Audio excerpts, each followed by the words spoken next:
What's up guys? For today's video ay didiskarte ako ng ulam para sa aking pananghalian.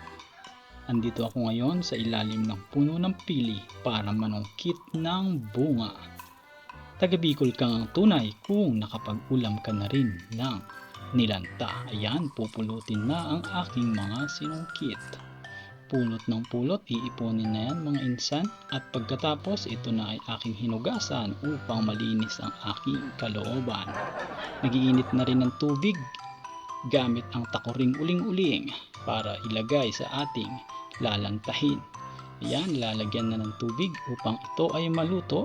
Pagkatapos ay tatakpan, maghihintay ng ilang minuto. Ayan, luto na. Babalatan na natin. Mekos-mekos na yan mga insan. Yan. At pagkatapos, eto na. Yan yung mga proseso bago maging nilanta. Ngayon naman ay mag-iihaw ako ng baby shark pang partner sa ating nilanta.